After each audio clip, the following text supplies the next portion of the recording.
यहाँ रिया और रोहन के साथ एक जंगल की सस्पेंस वाली कहानी का पूरा भाग है। रिया और रोहन दो अच्छे दोस्त थे जो एक जंगल में घूमने गए थे। वे दोनों बहुत ही उत्साहित थे और जंगल के हर कोने को देखना चाहते थे। जैसे ही वे जंगल में आगे बढ़े, उन्हें एक अजीब सी आवाज सुनाई दी। आवाज बहुत ही डरावनी थी और रिया और रोहन दोनों ही डर गए। क्या है यह आवाज? रिया ने डरते हुए पूछा। मुझे नहीं पता, रोहन ने जवाब दिया, लेकिन मुझे लगता है कि हमें यहाँ से निकलना चाहिए। लेकिन इससे पहले कि वे निकल पाते, एक बड़ा शेर उनके सामने आ गया। शेर बहुत ही खतरनाक था और रिया और रोहन दोनों ही बहुत ही डर गए। अब क्या करें? रिया ने डरते हुए पूछा।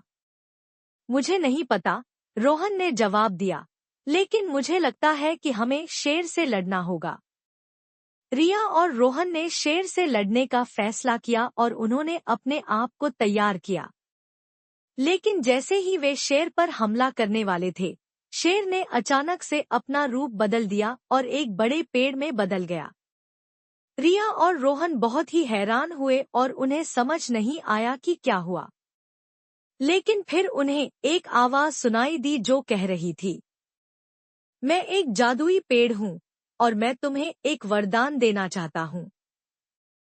तुम मुझसे एक सवाल पूछ सकते हो और मैं तुम्हें उसका जवाब दूंगा। रिया और रोहन बहुत ही उत्साहित हुए और उन्होंने एक सवाल पूछा। लेकिन इससे पहले कि पेड़ उनका जवाब दे पाता, एक और आवाज सुनाई दी जो कह रही थी, रुको, रुको, तुम्हें पहले मुझसे मिलना होगा। रिया और रोहन ने देखा कि एक बड़ा राक्षस उनकी ओर आ रहा है।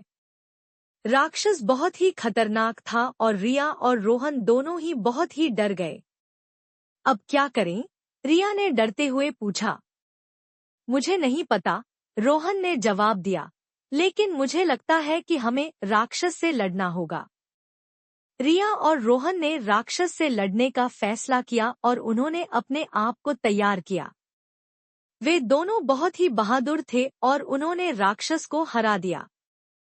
जब रिया और रोहन ने राक्षस को हराया, तो पेड़ ने उन्हें वरदान दिया। पेड़ ने कहा, तुम दोनों बहुत ही बहादुर हो और तुमने राक्षस को हराया है। मैं तुम्हें एक वरदान देता हूँ। तुम दोनों जंगल में कभी भी खतरे में नहीं पड़ोगे। रिया और रोहन बहुत ही खुश हुए और उन्होंने पेड़ का धन्यवाद किया।